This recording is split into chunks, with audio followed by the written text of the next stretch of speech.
bàbá mi olóyè Sunday Igboho sà mo fọba tó ní ọbẹ̀ ọ̀ ibi abánlọ́lá akọjú sí òkú mọ̀lẹ́ ẹni wọ́n bá torí ẹ̀ fàgbọ́n kì í dúró jẹ́ ẹja akẹ́kọ̀ọ́ lórí ọ̀rọ̀ MKO Abiola ẹ wò bí wọ́n ṣe ti MKO Abiola títí tó fi di ní Abacha tó ní wọ́n gbé nílẹ̀ wọ́n gbé bàbá ń bàbá pamọ́ MKO Abiola ní ìkáyé anáwó bí ẹni pé kò ṣiṣẹ́ ó ṣe dáadáa fẹ́ sìn Ọlọ́run ṣe dáadáa fẹ́ nìyẹn lórílẹ̀ àmọ́ mistake tó ṣe ni pé ó tẹ̀lé ọ̀rọ̀ àwọn ènìyàn bàbá mi àgbà Abdulhamid Aribi Adedibu Akanji bàbá ti lo ọpọlọ òṣèlú fún Abacha Britain ti bẹ̀bẹ̀ fún MKO wọn release ẹ wá dún orílẹ̀-èdè tí wọ́n bẹ̀bẹ̀ wọn release bàbá lọ lo ọpọlọ òṣèlú fún Abacha Abacha dẹ̀ release ẹ̀ fún bàbá pé màá yọ̀ọ̀dà rẹ̀ bet on one condition ẹni kó sign mandate ẹ̀ pé òun ò ní béèrè ẹ̀ mọ́ bàbá bá lọ bá ló ń bá ní mi nífẹ̀ẹ́ káwọn èèyàn mi sọ mí di ọ̀dàlẹ̀ o àwọn tó ti kú nítorí mi àwọn tó yẹ nítorí mi kò ní dá bẹ́ẹ̀ bàbá ẹ jẹ́ ká ṣe sùúrù ká bí wọ́n léèrè ẹ jẹ́ ká bí wọ́n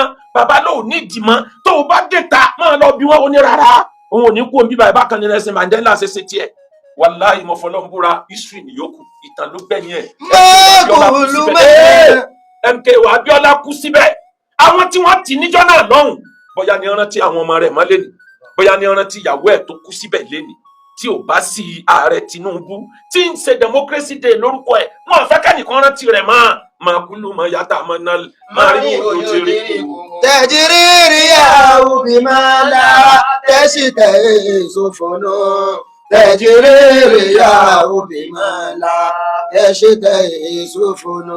tó o bá ní àwọn enemy kéékèèké minor enemy ọ̀tá kékeré tó bá láwọn lọ́wọ́ bá ágì tọ́lọ́ sì ti gbọ́ sípò ńlá ibi ò ti ń bá wọn ágì yẹn lọ́tà ńlá ò ti bá ọ yóò mú yàn mọ́lẹ̀ mọ́bẹ̀ ọ̀tá kékeré ní mú yàn mọ́lẹ̀ fọ́tà ńlá ọmọ ìyá mi ẹja ronú sí dáadáa ẹnìkan ò mọ́gi tí ó kàn yín gbó. Ọlọ́run ló mọ̀ bí orí ń bẹ̀sẹ̀ lọ ẹnìkan ò mọ́gi tí ó kàn yín gbó. Ọlọ́run ló mọ̀ bí orí ń bẹ̀sẹ̀ lọ.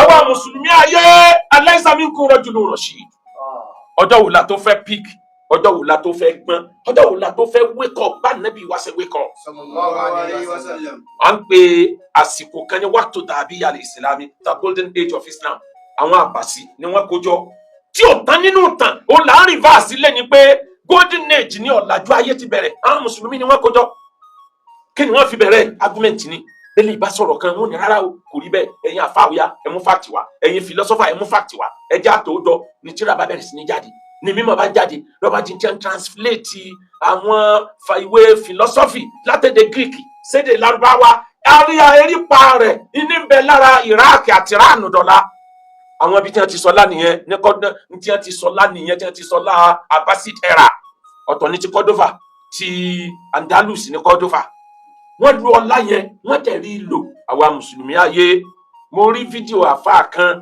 tó ń sọ wípé kò síbi tí Kùránì ti sọ wípé kóbìnrin ọmọ gbààwẹ̀ nínú menstruation ọ̀rọ̀ tó sọ ó sound well gẹ́gẹ́ bí scholar torí mo rí pé nìyẹn present rẹ̀ ó ṣe research bet research ẹ̀ bó ṣe sound tó ó lack certain substances tá a bá tètè jáde nísìn ariwo tó gbàgbóró èpè àwa mùsùlùmí á fẹ́ pèsè àní tẹ́ ẹ bá rí àwọn èèyàn tí wọ́n bá bú ànábì instead tẹ́ ẹ fi dá lóhùn pẹ̀lú ọpọlọ ẹ ra àwọn èèyàn tí wọ́n máa sọ pé eléri ibú wọ́n máa comment kò ní dáa fún ọ ọmọ ìgbẹ́ ọmọ làánà ànábì ò ṣe báyìí àwọn sàhábà ò ṣe báyìí àwọn tí wọ́n introduce èpè àti ebú sínú ọ̀rọ̀ Islam lórí internet àwọn náà tí wọ́n ti dún kọ́nà kan tí wọ́n dúró jẹ́jẹ́ ìgbà wo la fẹ́ ṣe léyìí dá ọ̀rọ̀ tá a fà yí ẹ mọ́tò sọ̀tà ariwo ọ̀kan láriwo tá a tún fà lórí pé àfa bàbá ọba àfa kan bàbá ọba kí ló tá ariwo ń bi eléyìí kí ló dé tá a lè pè àwàjọ ká ní mìdáàlù kan tá a ti máa pè àwàjọ ká ṣe conference lórí ọ̀rọ̀ tó bá rújú láì ní sọ̀tà ara wa ẹ̀rí tiẹ̀ dà sẹ́yìn lẹ́yìn fẹ́ defend ẹ̀yin lẹ́yìn fẹ́ present ẹ̀yin lẹ́yìn fẹ́ defend ó yá ẹjẹ́ àjọ pàdé níbi báyìí ká ṣe kó security dání gbogbo resort tá a bá ṣe ká máa wá print ẹ̀ kó máa di tíra ó possible nǹkan míì ti Saudi Arabia kan òrònú kan ó lè jẹ́ pàwọn aláṣẹ wọn lójú. eléyìí tí arákùnrin yẹn sọ bí mi ṣe support ẹ̀ tó mi ò lè bú tóró náà ṣe research tiẹ̀ ni ẹni tí research tiẹ̀ bá ju tiẹ̀ lọ ni ó fà sẹ́yìn pé rárá kò ṣe wo bí báyìí. tá a bá ní Ọlọ́run ò pàṣẹ pé obìnrin tí ń ṣe menstruation pé kó má gbààwẹ̀ ṣé ibì kan bẹ tọ́lọ̀ ń sọ sọ́rẹ́ á nínú Quran obìnrin tí bá ń ṣe menstruation kó má kírun ọ̀rọ̀ ń jẹ́ náà bá lọ́dọ̀ sọ kí ló dé tọ́lọ̀ ń sọ sọ́rẹ́ á kó sọ straight pé tó bá ń ṣe menstruation ó gbọ́dọ̀ kírun, kí ló dé ta wá àràmà rẹ̀ pé kó má kírun? Òfin tó dé tẹni tí ń kírun ló dé tẹni tí ń gbààwẹ̀ náà. Àwọn nǹkan, gbogbo nǹkan tó bá jẹ́ àṣìbá tí ó lead èèyàn lọ síbi nǹkan kan, nǹkan yẹn náà tó bá jẹ́ àràmù náà ti di àràmù. Àwọn tí wọ́n jẹ́ lẹ́kọ̀ọ́ ayé wọ́n á ṣàlàyé, mi fẹ́ criticize àfáà yẹn torí kudos to him, mo rí kó fi ọpọlọ gbé kinní yẹn kalẹ̀, ó ronú jinlẹ̀ gan. Mo rí ọ̀pọ̀ nǹkan nínú fídíò yẹn tèmi gan sọ pé dansaki rẹ̀ àmọ́ aspect ibi tó bá kù. Ẹ má jẹ́ ìwọ̀n tó dariwo, wọ́n ti sọ wá mùsùlùmí ló kọ ìjà ní gbogbo ìgbà, èpè ní gbogbo ìgbà, fìtínà, wàhálà. Ṣé wọ́n ṣe pé wàhálà fún mùsùlùmí ilẹ̀ Yorùbá ni? Kí ló dé tí rẹ̀ ọmọ ṣẹlẹ̀ nílẹ̀ Haúsá tó ti wà? Kí ló dé tí rẹ̀ ọmọ ṣẹlẹ̀ nílẹ̀ Lárúbáwá tó ti wà? Àwa nìkan kọ́ la kọ́kọ́ gbà kídà, àwọn kan ní ti gbà síwájú. Ẹ lọ wọ àwọn orílẹ̀-èdè tí wọ́n handle àkídà dáadáa, wọ́n padà di ibùdó ogun dò ní àárọ̀ yìí ni. Irú ẹ̀ lẹ́yìn náà bá bọ̀. Irú ẹ̀ ni à ń kó ọmọ ogun jọ fún ìsìláàmù. Bí kírísítẹ́nì náà bá kó tiwọn jọ, tí traditionalist kó tiwọn jọ, sógun òde, màkúlù mayata manal, mariwo yodiriku. Nàìjíríà òbímọ́lá tẹ́sítẹ̀ ìṣòfònú. Nàìjíríà òbímọ́lá tẹ́sítẹ̀ ìṣòfònú. A ní ìránù ó dá sí àní ìránù, kèfèrí ni wọ́n, ẹ̀wọ̀n tí wọ́n ń dánwò lẹ́nu. Ǹjẹ́ lérò pé ilẹ̀ Saudi Arabia ò lè padà fa ìránù mọ́ra nílé ìtàn bá bọ̀? Sẹ́rù bẹ́ẹ̀, àwa tá a wá jọ wà láàrin ara wa, kí ló fẹ́ sọ wá dọ̀tá ara wa?